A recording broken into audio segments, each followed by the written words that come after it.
شرمندہ نہیں ہے، انسانوں کو کپڑوں پہ نہیں تولا جاتا۔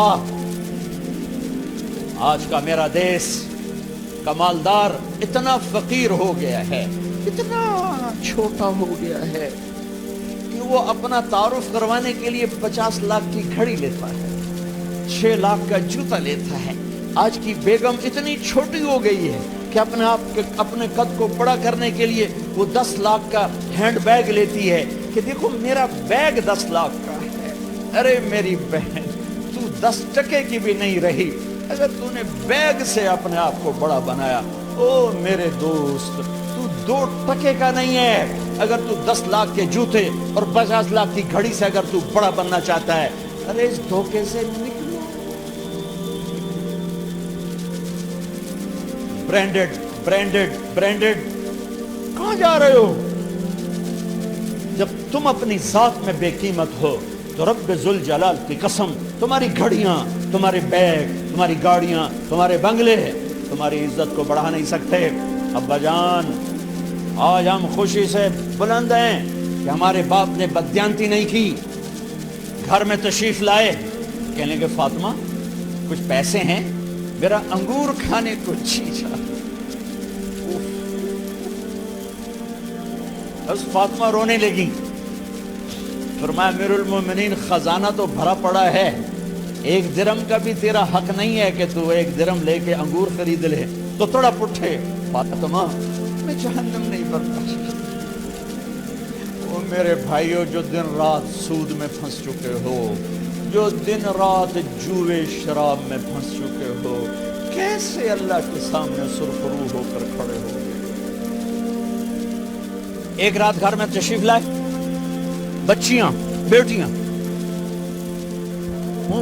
منہ پہ ہاتھ، کپڑا رکھو، دوپٹہ رکھو منہ، اور بات کریں۔ آپ نے پوچھا ارے کیا ہوا تمہیں، یہ منہ پہ کپڑا کیوں رکھتے ہو؟ تو خاموش ہو گئی، لیکن گھر کی خادمہ رو پڑی، کہا امیر المومنین آج آپ کی بیٹیوں نے کچا پیاز توڑ کے اس سے روٹی کھائی، سالن کھائی، اور میرے آج کا تاجر کہتا ہے جھوٹ نہ بولوں تو کاروبار کیسے، میرا افسر کہتا ہے رشوت نہ لوں تو گزارا کیسے کروں۔ تو عمر بن عبدالعزیز پھس پہ ہچکیوں کے ساتھ روئے کہ میری بچیوں میں تمہیں بڑے اچھے کھانے کھلا سکتا ہوں پر میں جہنم کی آگ برداشت نہیں کر سکتا۔ بھائیو، اس بندے نے اپنے آپ کو ذبح کر دی، اللہ کو راضی کرنے کے لیے ذبح کر دی، اپنے ذات کو، اپنے جذبات کو، اپنے احساسات کو۔ ہاں، اب اللہ نے صلہ کیا دیا، جب انتقال ہوا ہونے لگا تو بلایا رجا کو، جو میں بات پہلے چھوڑ کے ادھر ان کی تھوڑی سیرت بتائی کہ رجا اب میں مرنے لگا ہوں۔ عبد الملک کالا ہو گیا تھا، ولید کالا ہو گیا تھا، سلیمان کالا ہو گیا تھا۔ یہ کیوں کالے ہوئے تھے؟ یہ بے نمازی نہیں تھے، بدکاری نہیں کرتے تھے، کسی کی طرف ان کی میلی آنکھ نہیں اٹھی کبھی۔ یہ ظالم تھے، ظالم ظالم، انسانوں کا خون پیا، مال میں خیانت کی، اس پر اللہ نے چہرے پھیر دیے۔ آج عمر بن عبدالعزیز جا رہا ہے کہ دیکھو میں جا رہا ہوں، مجھے دیکھو میرے ساتھ کیا ہوتا ہے۔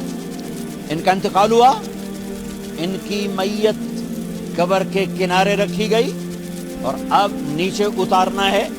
سلیمان کی میت کو اتارنے لگے تو ہلنے لگا اور عذاب قبر پہلے شروع ہو گیا۔ عمر کی میت کو جب قبر کے قریب کیا گیا، ایسے ہوا کا جھونکا آیا، ایک پرچہ ایسے لہراتا ہوا، یوں آیا، یوں آیا، یوں آیا اور عمر کے سینے پر گر گیا۔ لوگ اکٹھے ہو گئے، پرچے کو کھول کے دیکھا گیا تو اس پہ لکھا تھا بسم اللہ الرحمن الرحیم، براءۃ من اللہ لعمر بن عبد العزیز من النار۔ یہ پروانہ ہے اللہ کی طرف سے اس کے بندے عمر کے لیے کہ اسے جہنم سے نجات کی خوشخبری سنا دی جائے۔ آہا، مرنا ہو تو یوں مرو، اللہ ایسی موت دے دے. کہتے ہیں پھر میں نے ان کو قبر میں اتارا. جب قبر میں اتارا تو کیا دیکھا؟ میں نے کفن کی گرہ کھولی تو چہرہ قبلے کی طرف، اور یوں لگا جیسے 14ویں رات کا چاند قبر میں اتر آیا ہو. اور آخری بات کرتا ہوں، میرے بھائیوں بہنوں، اپنے اللہ سے صلح کر